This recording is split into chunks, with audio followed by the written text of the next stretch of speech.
Okay, now we're going to graph a couple of equations. We're not going to do a lot of these by hand because it, takes a bit of work, and we have technology to do it for us, which is nice.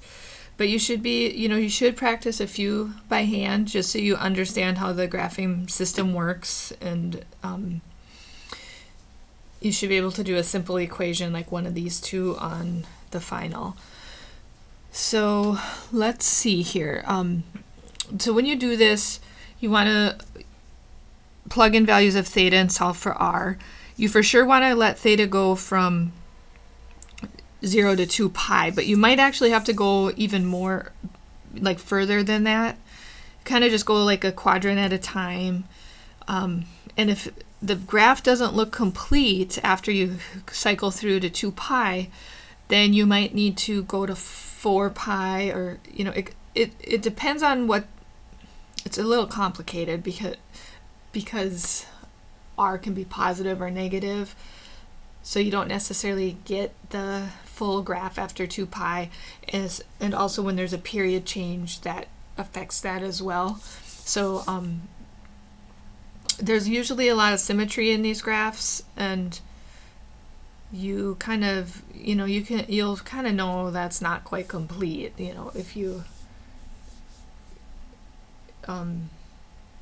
if it doesn't look like, after you get to 2 pi, if it doesn't look like it's complete.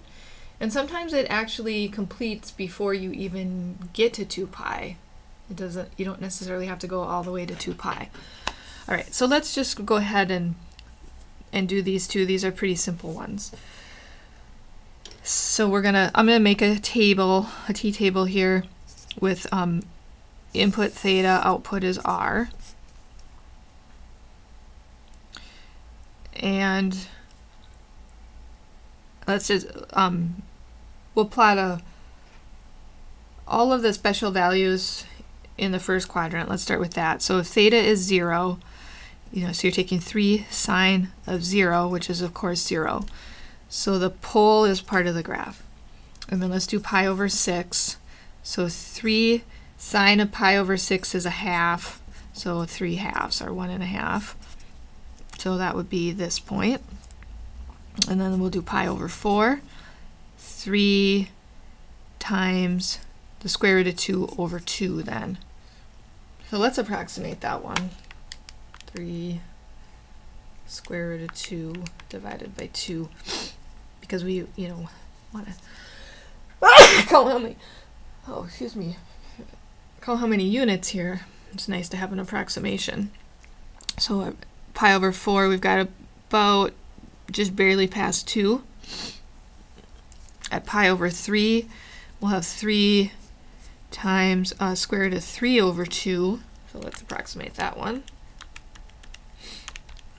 That's about 2.6. So 1, 2, a little bit more than a halfway. There we go. And then pi over 2, we'll have 3 times the sine of pi over 2 is 1. So we're at 3. Here, let me turn the light off. It's got a big glare, you can't see my points. So notice we're kind of following this curve here. And now let's go into quadrant 2. So 2 pi over 3. And sine is still positive in quadrant 2. So 3 times, I'm sorry, I need to wake up here. 3 times square root of 3 over 2, which is approximately 2.6 again. So when you do this, 2.6 is about here. Theta is 2 pi over 3. This r happened to be positive 2.6, but if you get a negative, like if this were cosine theta instead, of course we'd get a different value, but you have to go back into quadrant 4. So just because theta is in quadrant 2 doesn't mean your point ends up in quadrant 2. That's my point here that I'm trying to make. because if the value of r is negative, you end up moving backwards. So keep in mind that as I'm plotting these values for different quadrants, your points aren't necessarily in those quadrants. Okay, now let's do 3 pi over 4. So again, we'll get the same value we got here. I'll just put 2.12, a little bit bigger than 2. And then 5 pi over 6. Then we get the same value we got for pi over 6, which is 3/2. So the nice thing about these, because of the periodic nature of the trig functions, you get a lot of repeat values as you're doing this. And then when we get to pi, the sine of pi is 0, so we're back to the origin or the pole. And so this completes a circle. Now, that doesn't mean we're necessarily done. We should check, because maybe there'd be like another part around here, but when I plug in 7 pi over 6, so now I'm over here, then sine is negative. So instead of going to 1.5 this way, I'm going to go, 1.5 here. I go backwards to here. So what's going to happen now is, that's negative.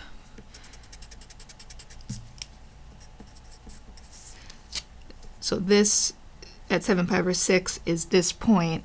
And as I go to pi over 4, I'm going to go back to this point because all the y's are now negative. So that's what I was talking about. So here, your theta is in quadrant 3, but your points are bouncing back to quadrant 1. And you're just going to retrace this circle. So once you start retracing the curve, then you know you're done. Because of the periodic nature, it's sometimes hard to know when to stop plotting points. Once you start retracing your graph, then you're done. So this is it. We have a circle. In B, r equals 2 plus 2 cosine theta. So now,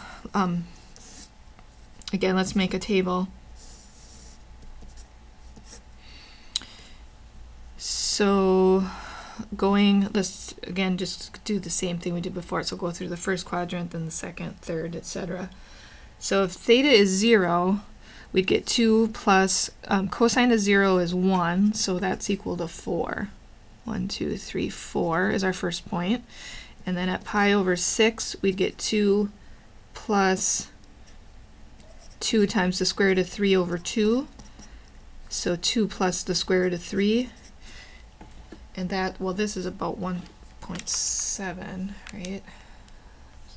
Check, because I'm half asleep. So 1.73 plus 2. So about 3.73 or 3.7. 1, 2, 3, so 0.7 is about here. At pi over 4, we'll get 2 plus 2 times the square root of 2 over 2 will just be square root of 2. So that's about 1.4 plus 2 is about 3.4.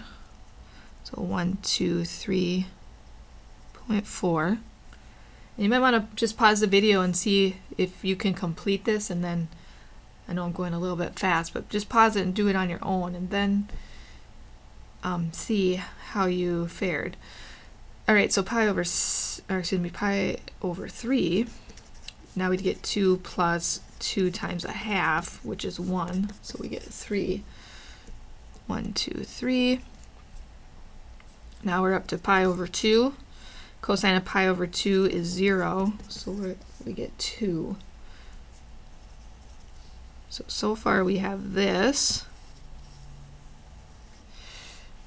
Now let's let theta go from pi over 2 to pi. So 2 pi over 3. And cosine is negative in quadrant 2. So like these values here, instead of adding 1, we're going to end up subtracting 1 because that's a negative 1/2.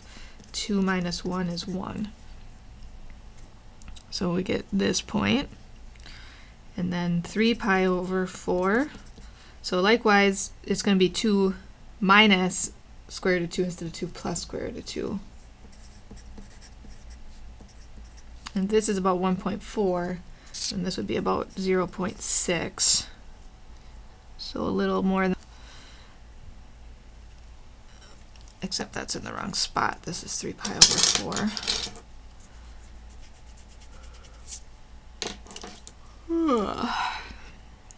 Okay, about here.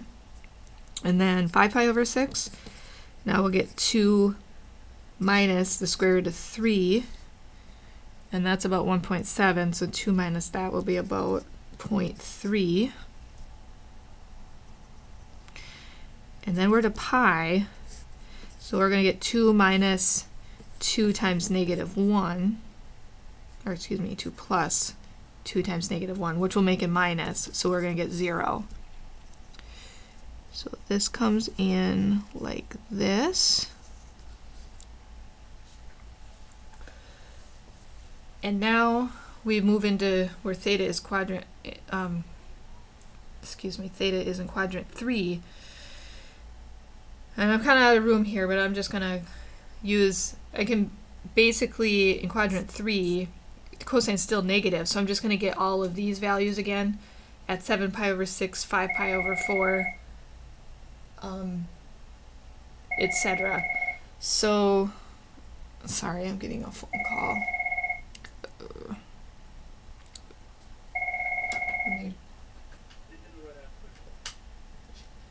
Whoops, okay, I think I took care of that. So what's going to happen here at 7 pi over 6, we'll get pi, or 0.3. At 5 pi over 4, we'll get 0.6. At 2 pi over 3, we'll get, or excuse me, I should say 4 pi over 3, we'll get 1. Whoops, that should be there. That should be there. And then we'll, at 3 pi over 2, we're going to get 2 plus 0 again. So 2, so these are all matching up. And this comes down here. And then when we go theta into quadrant 4, we're going to get the same values we got in quadrant 1 because now cosine is positive again. And so what's going to happen, we're just going to get like our 3 here. What were they? 3, 3.4. About here. 3.73 was maybe here, and then back to the beginning, and we get this shape, which is called a cardioid. So we completed 0 to 2 pi, and then if you go through again, you're just going to get the same thing now, because the period of this is, not altered. So now we'll just start retracing it, and then we know we're done once we start retracing it. Okay, I better go see what that was about, because somebody knocked and then called me, so somebody must need me really. That makes me feel important. Usually people don't need me that, it's not that pressing usually. All right, we'll pick up here in a minute.